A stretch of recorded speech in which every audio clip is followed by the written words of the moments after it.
will briefly introduce the author. Uniyal was educated in Ranu and Delhi and Harvard University, UK.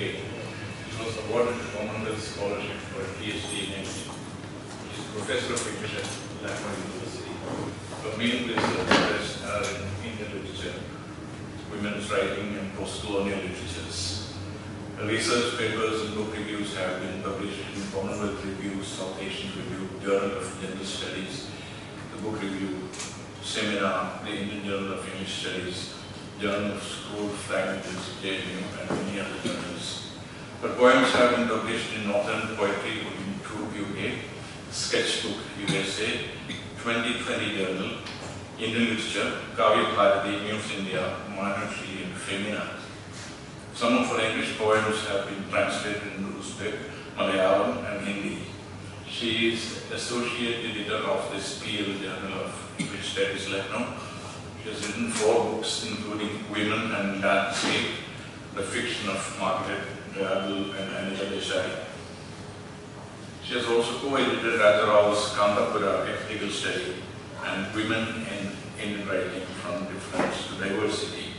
She is currently working on a book of poems in Hindi. She is one of the founding members of PAISAN,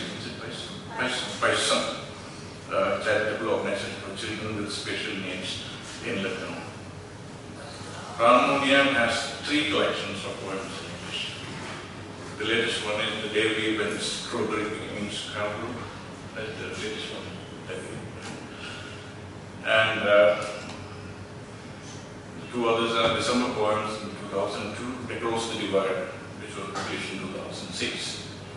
The poems have been translated into Hindi, Malayalam, Urdu. Yeah, let me see. She also writes poetry in Hindi. Currently, she is Professor of English at Lucknow University.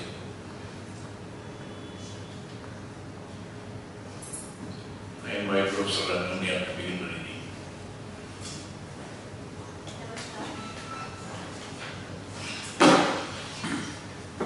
I am very grateful to Dr. A.J. Thomas and Sahitya Academy for inviting me to this reading.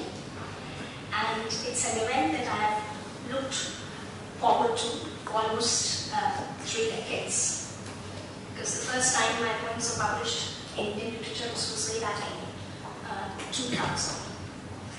And I will first begin with my latest collection, which is The Day We Went Strawberry Picking in Scarborough. And this one has come out in 2018 and it is being published by Dolly Books, Ferozeshah. The taste of tongue. This tongue of yours is tart and pickled.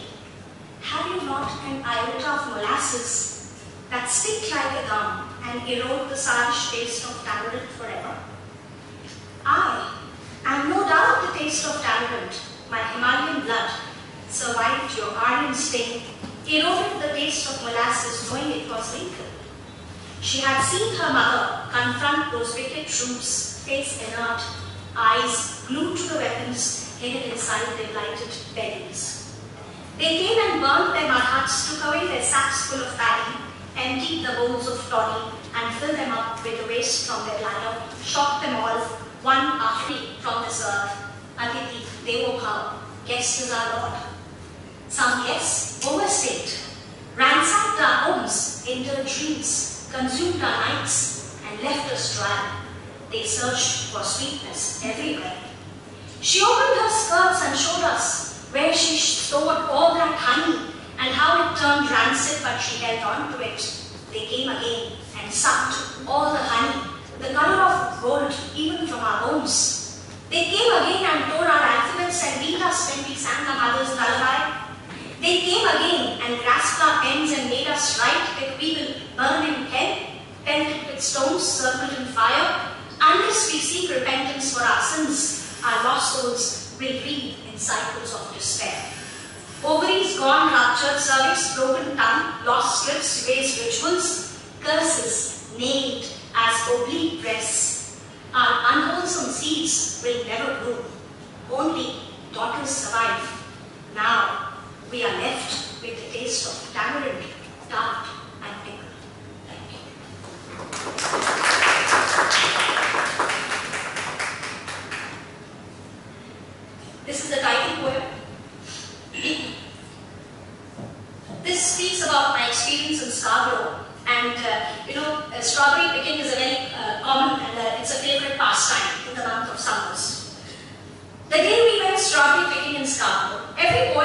story, and it was drawn from somewhere.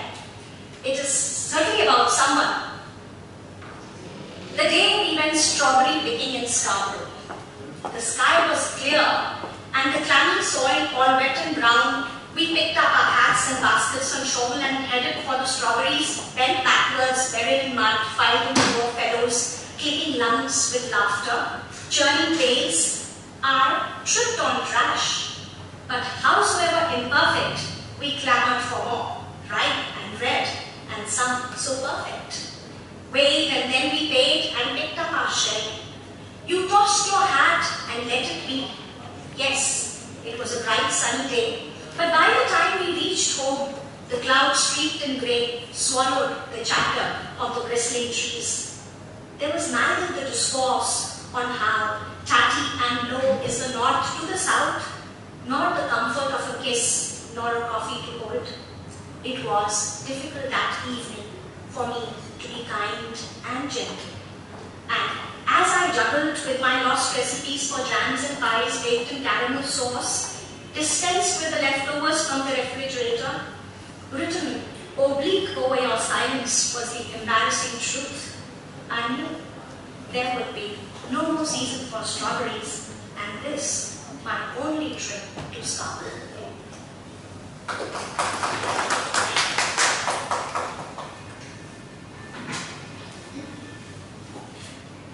This is my first book, Across the Divide, and this was published by Yeti Books, Calicut. It's a very special book for me because the first page is always very special. And I'll read out a poem which was also selected by Kamla Das for Pen. And the title of this poem is It is a potted money plant in a blue china, its leaves odd and even. There is something in them that reminds me of you. These lines like worn out map of the quaint riddled Kutch. Yes, we held on to them with shameless ease. You cooked and fried, you washed and dried, in winter reams of wool, in summer crochet and beads, in spring roses and in autumn coriander. You would grate and garnish our Sunday lunch and midday meals. Amma, your soft muskmelon hands smelling of raw mangoes and cane sugar, your fingers tied behind the jumpers in 2s and 3, you would hold the needles with your deft hands. Yes, we held on to them with shameless ease. Those very hands, now brown and charred, ever so often bruised and dry, not even the coats of Vaseline nor Nivea could soften the unseemly edges. Those very hands hang on to your listless bones, waiting perhaps for the notes to strike. I want to tell you, and I know that you know, love, it's time for you to move on. Thank you.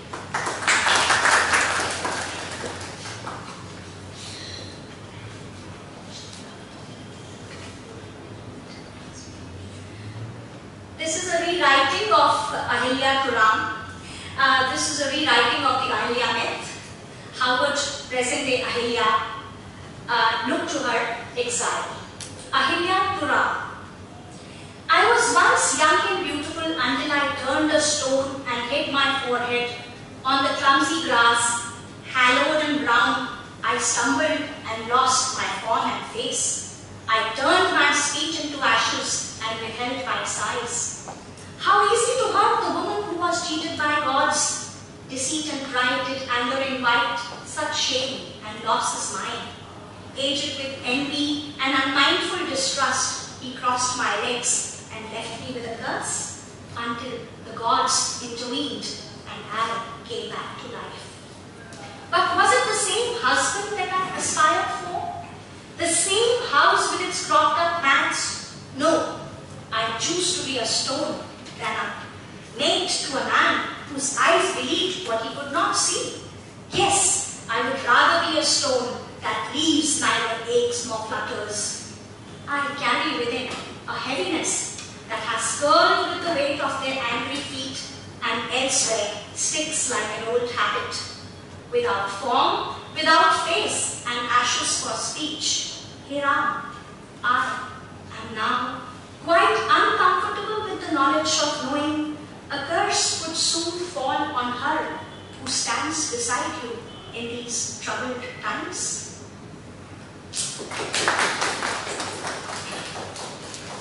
I have another 5 minutes maybe. So, would you like some poems in Hindi? I hope you all understand Hindi. Hindi में सुनाओ कुछ. आज के वक्त पर है खामोश रहो कि अब यहाँ बजते हैं सिर्फ ढोल और माँ कहती थी बेटा हमेशा ढोल में बोल. खामोश रहो कि सब जान गए हैं कि उस पार अब कोई सरमाया न रहा. सभी तो उतर गए उस कश्ती से जिसका माझी ही डूब गया. खामोश रहो कि अब दिल की बात सुनता है कोई भला. वक्त कुछ ऐसा है कि दीवारों ने भी कान नीलाम कर दिए हैं. खामोश रहो कि झूठ की ताकत कभी सच को बदल सकती नहीं और झूठ है कि बोले ही जा रहा है. खामोश रहो कि आंखें खुल गई हैं किताबों की माफिक और नगमे गुमशुदा हो गए हैं नाराजों में कुछ इस तरह जैसे किसी देवा के प्रेम खत. खामोश रहो कि अब बच्चों की चीख भी नहीं उड़ाती है रातों की नींद. वीरान हो गए हैं बगीचे और दरख्तों से उड़ गए हैं परिंदे नमी की तलाश में. खामोश रहो कि बेहया बन चुके हैं हया के नुमाइंदे और शरीफों के घर लग गए हैं ताले. पटे पड़े हैं बाजार नफरत शक शुभ के हिमखाओं से. खामोश रहो कि अब यहाँ बजते हैं सिर्फ ढोल और माँ कहती थी हमेशा बेटा ढोल में बोल.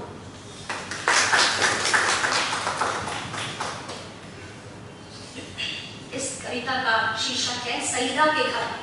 आज से काफी साल पहले नाथद्वारा में दंगे हुए थे और दंगों में ये हिंदू मुसलमानों के बीच के दंगे थे जिसमें काफी लोग मारे गए थे. तो ये उस समय के को लेकर के लिखी गई थी कविता और ये पहले की कविता है, काफी पुरानी कविता है. इसका टाइटल है सईदा के घर.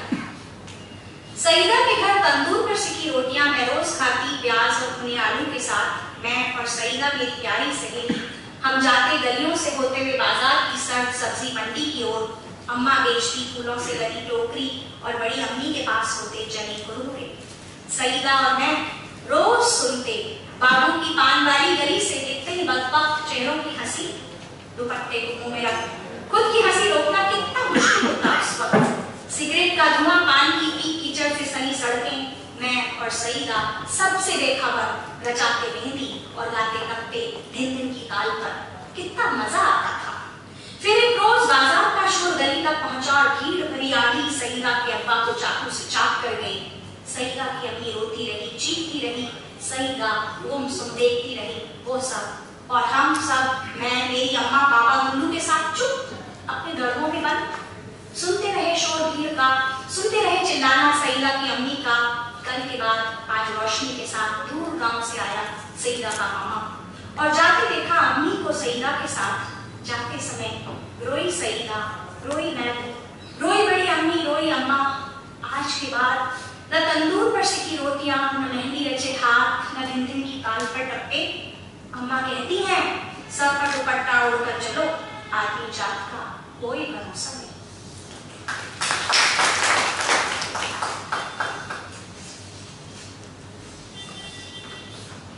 रिश्ते ये पंच तत्वों से लिया है. आसमान अभी भी उतना ही साफ खुला हुआ जितना कि हमारे बीच का सन्नाटा. जमीन आज भी सुखुगाती सी सहमी दबी जैसे कि हमारे बीच की तन्हाई. हवा उतनी ही गर्म पुरजोर जितनी कि हमारे दरमियान ख्वाहिश है. आग आज भी बहकती उफनती ली जाने को आतुर मानो हमारे बीच का क्रोध. पानी उतना ही शांत हरदम प्यास बुझाने को तैयार जितना कि हम दोनों के बीच भगवान.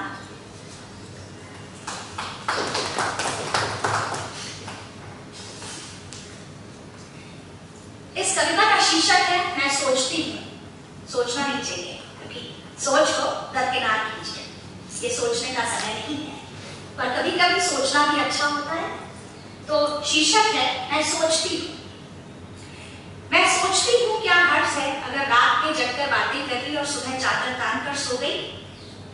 मैं सोचती हूँ क्या हर्ष है अगर दिन की जगह रातों को सूरज दिख गया और दिन भर सेकते रहे चांद की चांदनी।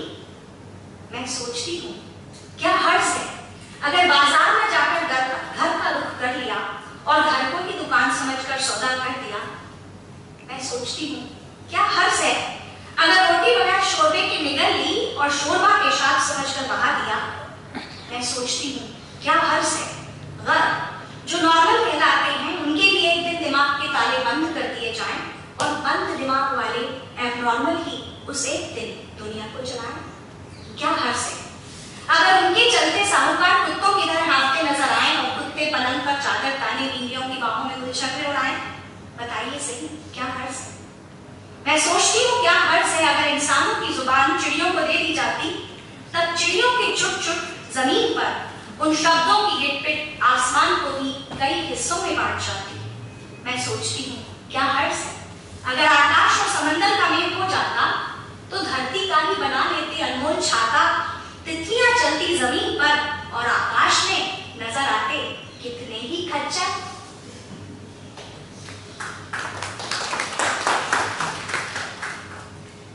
आखिरी कविता सड़क। रोजी चलते रोजी देखते हैं, सड़कों की हालत तो हमारा आप सभी जानते हैं क्या है। सरपट दौड़ी जाए कहीं भला ये रुकती है, कभी सपाट तो कभी उमड़ कर जगह जगह ये झुकती है। छोटी पतली लंबी तिरछी आड़ी होकर फैली है, पकड़ सको तो पकड़ के देखो कहीं नरम तो गीली है। कोस कोस पर नाम बदल कर झपक झपक कर चलती है, टूट गई तो मानो मेरी झटपट रंग बदलती है। कभी किसी के साथ न चलती, कभी किसी के साथ न चलती, अपनी राह पकड़ती है। भरम में रहता है राही जो नाक में गंगो करती है। मेरी मानो इससे बचकर निकल सको तो बेहतर है, वरना इसके जाल में फंसकर हर तकदीर बदलती है। जीत किसी की हुई है इस पर, जीत किसी की हुई है इस पर, जो आज तुम्हारी होएगी। कल तक जिस पर फूल बिछे थे आज भला क्या रोएगी। कुछ गिर गए कटकर, कुछ कट गए गिरकर, कुछ गिर गए कटकर, कुछ कट गए गिरकर। सड़क तो लेकिन वैसी है जैसी कल थी, उससे बेहतर आज भला क्या होनी है। देखो चलकर बगल से हटकर खड़ी है डटकर, कैसी तत्पर। अरे जैसी कल थी उससे बेहतर आज भला क्या होनी है, आज भला क्या होनी है। शुक्रिया।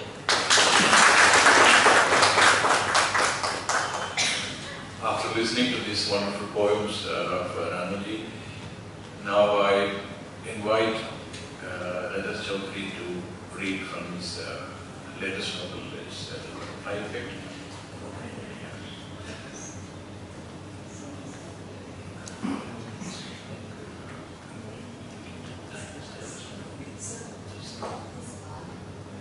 Yeah, sorry.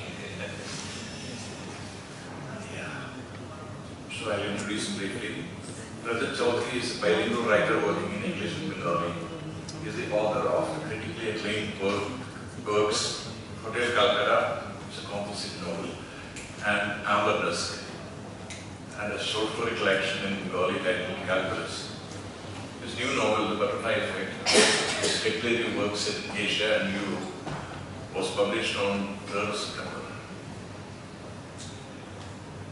Chaudhuri is also an anthology editor and has written the introduction for the Best Asian Speculative Fiction, forthcoming, a collection of speculative stories, science fiction, fantasy, horror and more, from acclaimed and fresh voices from 15 Asian countries including India. This book is being published by Kitab, Singapore in October 2018. Noted author Anu Kumar has endorsed his new novel, The Butterfly Effect, comparing it to David Mitchell and Margaret Atwood's work, while best-selling British author Liz Jensen has praised it for its imaginative power. Chaudhuri's fiction has been noted for being another kind of writing emerging within Indian English writing. This is a quote from the Review in Indian Literature. And his storytelling skills in books like Hotel Calcutta have been commended by publications like the Asian Review of Books, Hong Kong, calling him a persuasive artist. Persuasive artist invites a hangry, urgent reading and the Telegraph, mentioning his sheer power of storytelling. Adjectives like astounding, dazzling, heady, and memorable have been used by critics writing about his books in publications like Indian Literature, The Telegraph, Sunday Guardian, and others. Chaudhuri has been a judge for the Asian English Olympics storytelling competition organized by University Indonesia for 2 years in a row. Earlier, he has won a World Weavers Prize for his short story and the urban milieu of his stories, and East-West cross-cultural themes have been praised by noted academics like Sahitya and Uniyal. His book reviews, essays, fiction, and other writings have appeared in Outlook magazine, American Book Review, Asian Review of Books, The Telegraph, Scroll Roti, Eclectica, among others.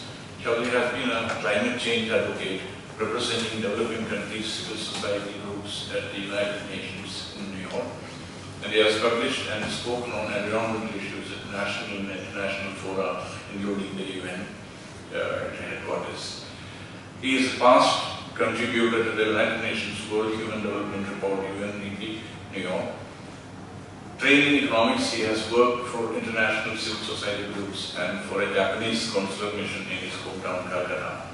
Chaudhuri is a full-time writer and a freelance editor, and who sometimes advises civil society groups. He is currently working on a climate change novel and translating a non-fiction work about Calcutta from Bengali to English. He has taught a popular online short story writing course last year to the students of Business University, Jakarta, Indonesia. Please.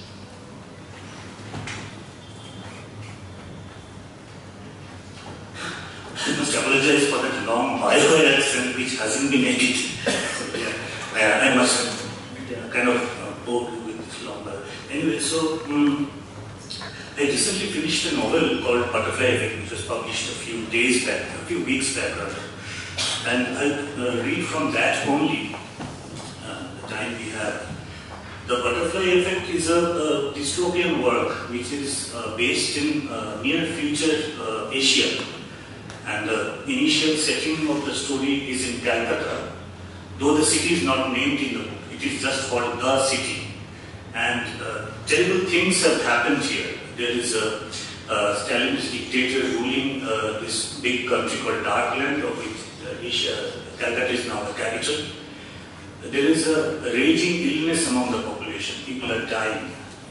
And then there is no transport, fuel has run out, and climate change has also taken its toll. So small countries have disappeared. Sri Lanka is no more there. Japan is flooded, and Japanese women are pimping themselves on Calcutta streets. So that's a dark kind of situation when this book begins. And then there is another huge country in Asia and Europe called Clean Land, which is kind of clean, but nothing much has happened. And Darkland is kind of suffering. So in this capital of Darkland, which is Calcutta, we have this character called Captain Bold. He is a cross between a policeman and an hired assassin. He ventures out of home at night, one night, because someone has told him he has access to some secret documents which can explain why this disease has happened, why so many people are dying from this unknown illness. So this guy sets out from home to meet this man, whose name is Henry David, who is a Cleanlander. And he's going towards the railway station. That's where the book begins. And then something different happens to him. He gets into a lot of danger. And this narrative cuts off here, and we move on to a second story. This book is actually organized into 4 different narratives, this novel. The second narrative is flashback, where we find a detective, again in Calcutta, but the city, who is receiving news of a group of travelers disappearing in Korea, group of Indian travelers. And the relatives of these travelers send him to Korea to find out what has happened to them. But when he reaches Korea, strange things begin to happen around him. And then we cut off there and move into a third narrative, which is again a flashback, where we are with these travelers themselves journeying to Korea. And their itinerary is changed, they go to some strange place and odd things begin to happen with them. And there again we cut and move into another narrative which is even in the flashback, even further in time back. which is about a scientist, an Indian geneticist, a hotshot Indian geneticist who is working in England on a top secret genetic engineering project. And then he falls for a local barmaid called Nicole, and then he gets into trouble. And we cut off there again. So the second part of the book finishes all these four narratives, and these narratives mingle into each other, and we move towards the resolution of the story. So that's kind of a basic outline of how the book is organized. And we have adventure, mystery, and romance, and all kinds of things. The settings are in North Korea, South Korea, India, England, so it's a kind of transcultural book. So the bit I'm going to read to you, I will read two sections. One from the beginning, where Captain Old has ventured out from home to meet this guy called Henry David, who is a Greenlander. The setting is the city. And he is going towards the station. There is no more, no airlines are there anymore. Steam trains are traveling because fuel has run out, but people have again fallen back on steam for some unknown reason. So I will read this bit when Captain Old ventures out from home at night. As Captain Old approached the Romanes station building, the wheezing of the sick lying on the pavements was eclipsed by groans coming from the cages lining the approach road. He increased his pace, avoiding the bloodshot eyes inside the grilled iron boxes where tortured guerrilla leaders were put on display as a warning to citizens. Why don't they carry poison pellets? Old wondered as he crossed a narrow stretch with cages on both sides. It was well past midnight, and the gigantic terminal was lit up with chains of petromats. Their green fire threw oblong shadows across the entrance hall, where battery-powered electronic timetables had survived, showing arrival and departure times of trains, some of which had stopped running years ago because of a shortage of healthy engine drivers. Old waded through the sea of sweaty bodies crowding the main concourse for trains that may not have even started on their journeys, or those that would never arrive. People still travelled. There would be rumours about food and work in the foothills of the Himalayas, or along the banks of remote mountain streams. Whenever these rumours spread, people boarded trains on the wings of hope. Which way to the citizens' platform? He asked the uniformed ticket examiner, sitting on a bench near the twisted ticket barriers. The ticket teller took one look at him and, as if noticing a piece of shit, averted his eyes and said, "Number 8, don't go anywhere near the other platforms if your arms planning to get shot." All reserved for party officials arriving for the function. Old didn't thank him and made his way to platform 8. It was packed. Shriveled nonagenarians dozed on wheelchairs with splayed wheels, others purblind, their faces ravaged by age, stood blank-eyed, scratching themselves, their emaciated frames propped up by walking sticks. Often someone would give up the ghost and crash in a heap on the cement floor. There would be some befuddled looks in that direction, creaking of tired bones, a whisper of sympathy, and then indifference crept back. He knew organ traders roamed the stations at night. Blood-harvesting gangs lay in ambush in the darkest recesses, and so he had to watch out. The black market for young blood had also grown by leaps and bounds, operating right under the nose of the protectors. This made it particularly risky for anyone to bring their children out of the dark. There was a Wheeler bookstall which had been looted for the paper, and it stood forlorn in a corner, dusty and forgotten. The Burmatic panels had long disappeared, but the wooden frame boards had remained intact. Classics make the best fires, a neighbor had told him back when the hostilities had begun. In this matter too, our Soviet friends did better than the Yankees. You can cook a square meal on the fire-lit pages of a Bulgakov or a Zamyatin, but even a full blaze of the leaves of grass won't boil your corn broth. He remembered his neighbor's words as he pulled himself up and sat on top of what used to be display cases for books. Pushing himself back, he leaned against the frame. He was still raw from the fight. He massaged his ribs gently, hoping nothing was broken. The familiar smell of books still lingered here, as if locked in a time capsule. His eyes were drawn to something. Through a cracked panel of the abundant London bookstall he could see an illustrated cover. It had escaped the looters. He pushed his hand through the crack, fishing out an old Amar Chitrakatha comic. He told the story of Uniyal, the highway murderer who renounced violence and converted to Buddhism after meeting the Sahitya. In the ghostly light of a lamp set up high against the decaying brickwork, Captain Old began to leaf through the pages of the comic. Evil Uniyal had just spotted the Buddha and was planning to make mincemeat out of him when the toot-toot of a steam train could be heard in the distance. The decrepit mass of humanity stirred, gathered their sagging energies and plodded along to the edge of the platform. Behind them they left forgotten bags and walking sticks, empty ivy pouches and puddles of poop, which Old carefully avoided as a Canadian engine hauling 26 rusty coaches chucked into the station. And the world was engulfed by smoke belching from the chimney, which gurgled out of the skylights and the terrestrial windows of the centuries-old station building, escaping into the moonless night like black thoughts bubbling out of the ears of a maniac.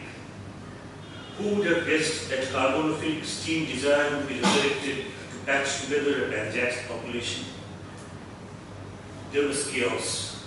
Bolts lunged at the metal doors of the passing carriages, which were secured to ward off bandits that waylaid trains and went on rampages, killing passengers, robbing them of whatever food or rags of clothing they possessed. The old and infirm could hardly put up a fight against the katta-wielding raiders and were often stripped to nothing, and so one would often find groups of bony, tottering men without a stitch on their bodies, cowering in fear and crying from hunger, shuffling out of the bogies into the fire-lit stations like souls stepping into the afterworld. Women hardly travelled, and if they did, they would count themselves lucky if they didn't get raped by the dacoits or molested by fellow travellers. The iron monster clattered to a halt. The superheated steam hissed in the memory of Boulton and Watt, and from the first door that opened, a group of shiny-faced men and women trooped out, escorted by 4 machine-gun-wielding tribesmen of the desert. The new arrivals had orange cheeks, the color of clementines, and their iridescent blue eyes that glowed neon-like in the dark. The glass windows of this air-conditioned coach were foggy from condensation. A big C was chopped on the side of the blue oven to separate it from 22 ordinary coaches. The shiny-faced Greenlanders emerged from their designated coach, fell into a single line, and swiftly marched towards the exit, their way cleared by the tribal guards, pointing machine guns at the waiting passengers. Old noted with relish that someone had scrawled the letters UNTS after the C on this particular coach. Not a step forward, the guard shouted at the waiting passengers as they escorted the platoon of men and women with neon-lit eyes. Doors of the other coaches now flew open. People streamed out, pushing and jostling with those trying to board the train at the same time, and fights broke out. Verbal duels degenerating into fist fights and lathi blows. Skulls cracked, bones splintered, and the wailing of the injured rose above the general bedlam that pervaded Station 8 through the night. So that's one piece from the beginning, and I will read it.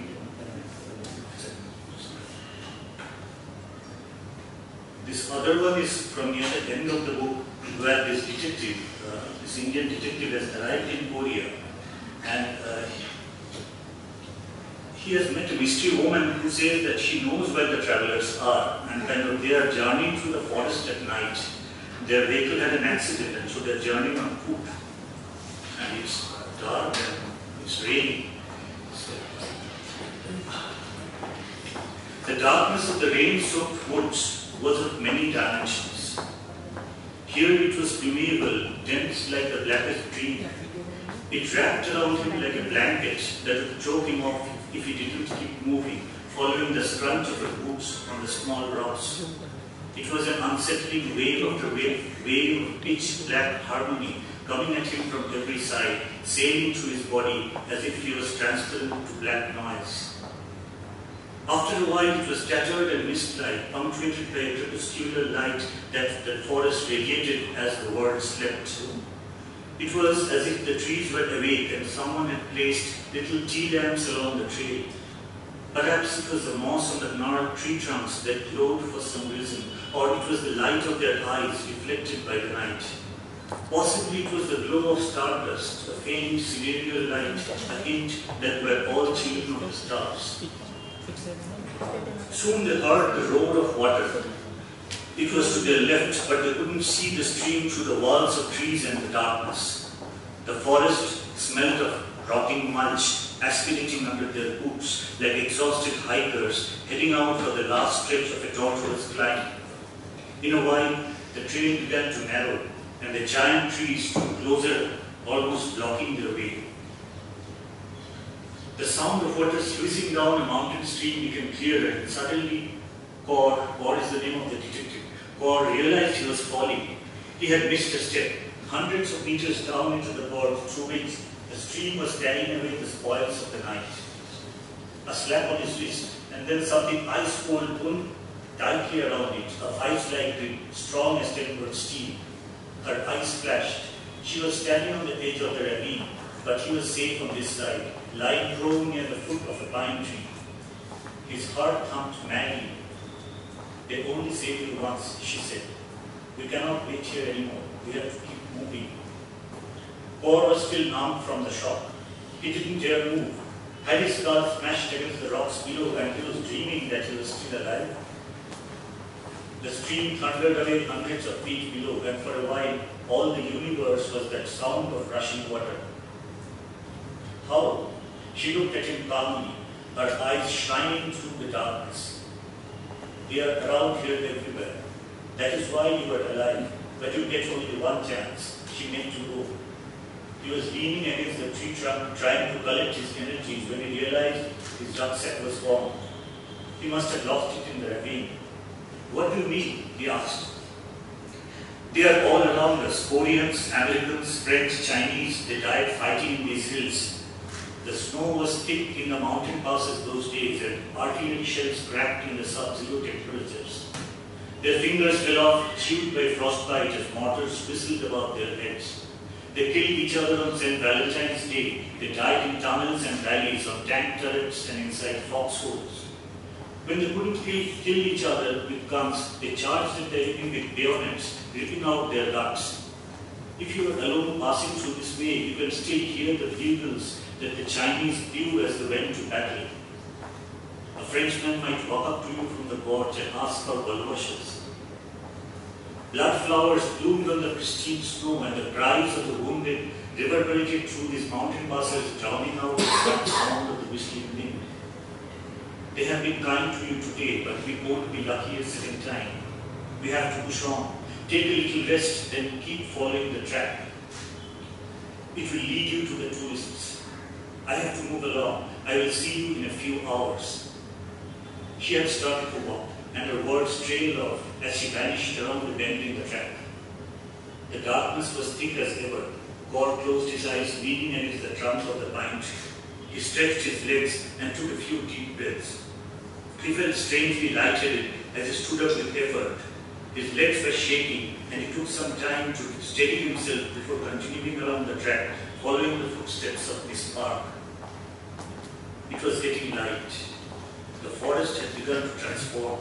It was changing slowly. The rocks were whispering among themselves.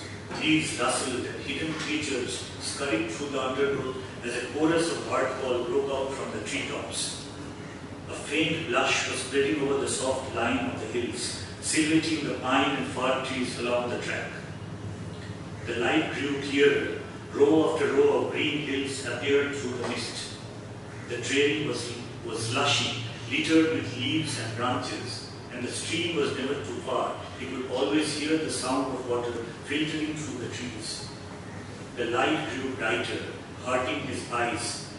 Kim must have checked at the hotel and would be surprised to find him gone. Gradually the trail all but disappeared, and he had to make his way thrashing through the trees. Presently he reached a hill meadow, circled by giant trees, pine, silver birch, and maple, but it didn't look like the trees he had seen before. Each was a giant, towering high up in the sky. He ambled through the meadow for a while. It skirted the hill guarded by the line of tall trees. Then he spotted a ginkgo tree. It looked like a hermit with a shock of wind-blown hair. Its branches were swaying in the wind. He was tempted to collect his ginkgo leaves now. It would save him a lot of money. But he continued walking along the green bed of grass. After a while, he found a decaying log and stopped to catch his breath. He looked around again. At the procession of giant evergreens guarding the hill, he pinched himself, wondering how he was still alive. The grass was a fiery green. He caressed it with his hands. The stalks were cold from the night rain, and looking closer, he noticed little pink flowers peeping out of the wet earth. Somehow they reminded him of the red plumes of blood on the icy mountain pass that Miss Park had mentioned. As he kept looking at the little flowers, he was enveloped by a pleasant perfume. The flowers were growing bigger, the stalks grew taller, the petals spread out wide, the scent was thicker now, stronger. He was remembering a garden at his school. It was tended well and was bursting with colors in all seasons. Next to the garden was a playground where, among other things, they had physical training classes. A vine crept out of the earth, twisting itself slowly around the log. Little yellow flowers bloomed on the vine stalk as it slowly covered the tree trunk, enfolding it in soft, shiny greenness. Gradually, the gnarled trunk transformed into a green bed of dew-drenched leaves and flowers where he could sleep forever.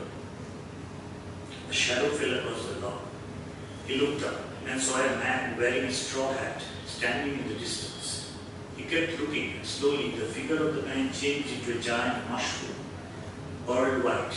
He rubbed his eyes. The mushroom had sprouted from the foot of a tree trunk, whose canopy touched the botany clouds flitting across the towering blue sky of autumn. The vine was twining around his feet now. The tendrils tickled him through his denims as his legs were slowly covered by the vine and its bright yellow flowers. He kept sitting there, waiting for the forest to cover him completely, till he became one and indistinguishable from the trees and the hills, so squirrels would come and play here while songbirds wove their melodies. Something in the distance caught his eye. A flash of color. Flowers. The train leading up to the meadow had turned into a riot of colors. The blush had spread across the hillside, enveloping the trail and covering the slopes. The purple, pink and white blossoms were swaying in the wind. Cosmos. But the flowers were bigger than the full moon on a clear night. He heard joyous cries of children. God reclined on the log, perching himself on an elbow, and watched as two little girls came flitting through the cosmos fields, singing in ecstasy. They took in the flowers with their dewy eyes, caressed the blossoms, lingered and drank in their beauty. Then they continued towards the meadow. A wave of joy washed over him as he watched the kids flitting among the blooms like butterflies. The children came and stood where the giant mushroom had sprouted. They kept staring at the pearl-white stalk, a bemused look on their faces. In a while they saw him resting on the vine-entwined tree trunk. He stood up to greet them, but they did not return his greeting. Instead, one of the two held out a little hand, offering him a grey scarf. "Thank you," he said. "Is it yours?" The little girl shook her head and pointed back in the direction from where they had arrived. Gaur was surprised to receive the scarf, but he took it. It was light like air. He wrapped the scarf around his neck, tucking in the ends in his shirt. His head swam a little, and he sat down on the tree trunk. The cloth was soft and warm. It wrapped him like fire, driving away the fatigue, weighing him down over the endless night. I'll leave you here. Thank you.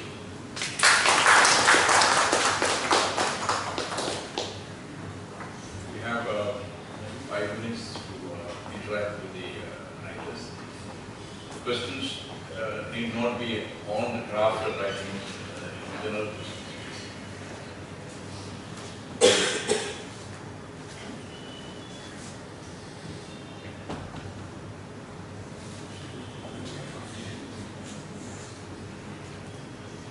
I do have a question for Rajat.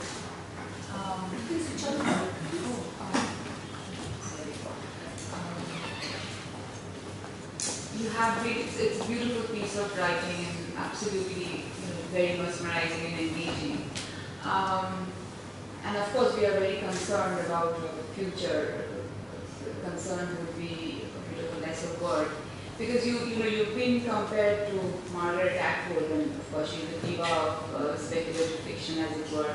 I thought of asking you something that she was once asked about the theme of survival.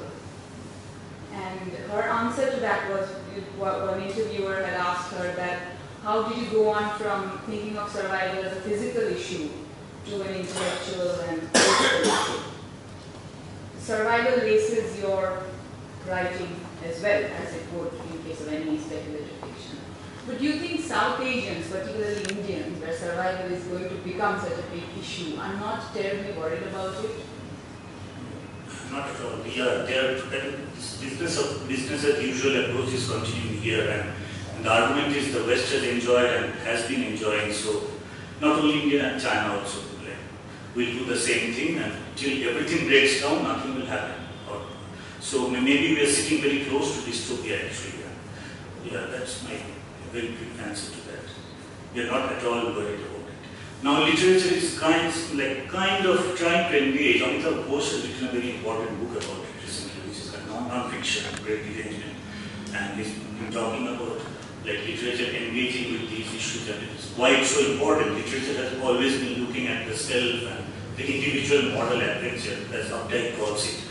But now, Ghosh has written an important book about it, and so literature must be writing, must try to engage more and more with the outside, with nature and things like that. So, and beginnings are being made. There are short story writers in India who are writing about this, but all this writing is happening in speculative fiction, and that's kind of the different genre. Mainstream fiction writers are still so much interested.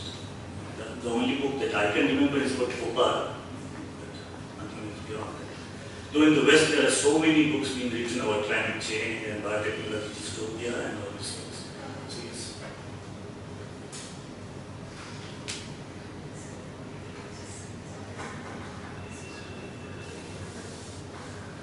First of all, I think it's really, Sahitya Akademi really merits grateful thanks from my side for organizing this and giving me a chance to listen to two very eminent personalities in literature in their own very right. To Rajat, I think this was my exposure to speculative writing.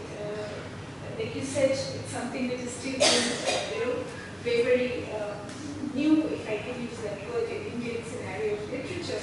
But I think it really makes that point of what we should start getting worried about, or at least start thinking about when it comes to the issues of charity and environment and climate change. So from that perspective, I think this volume is going to be something which should create, at least in the younger lot, that interest should get created. So I think I would expect that.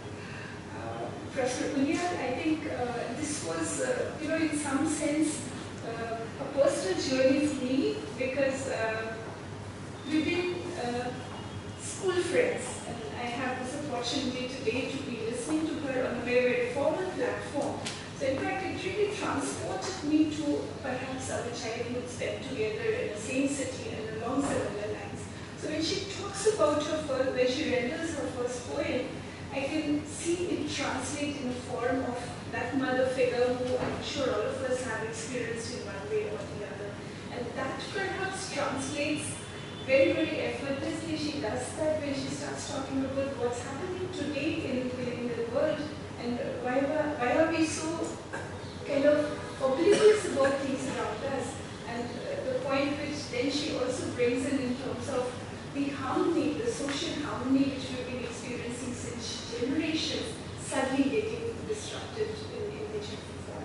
So thank you, Ranu, for the very personal note.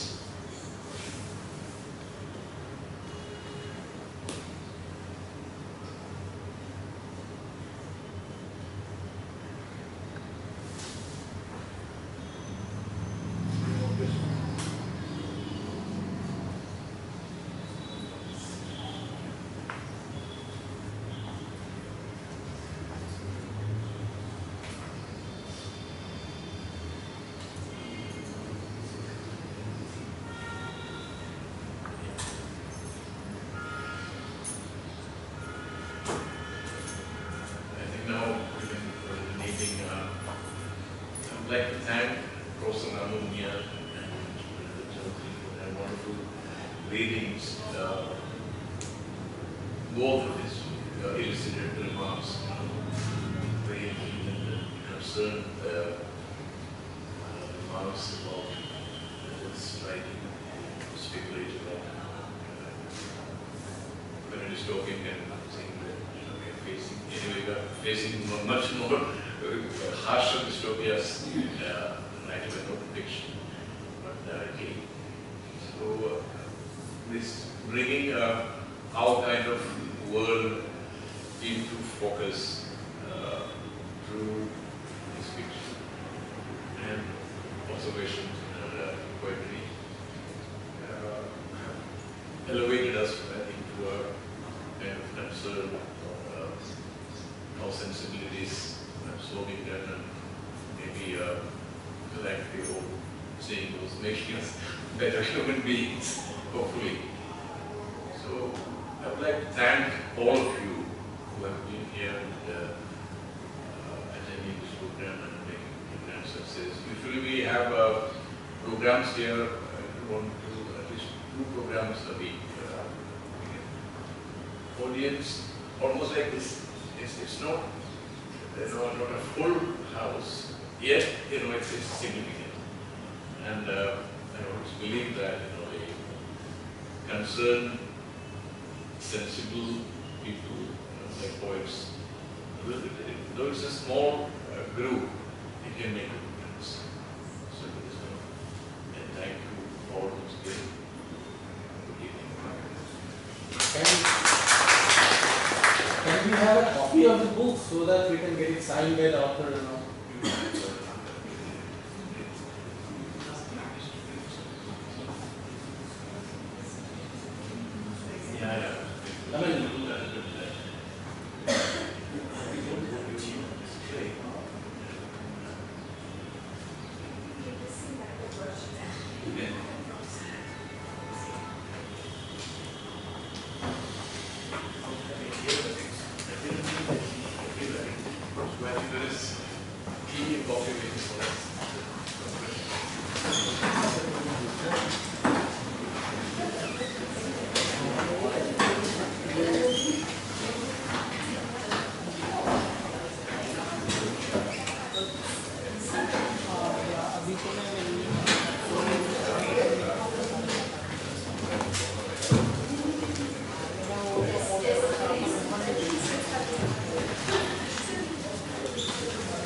Please.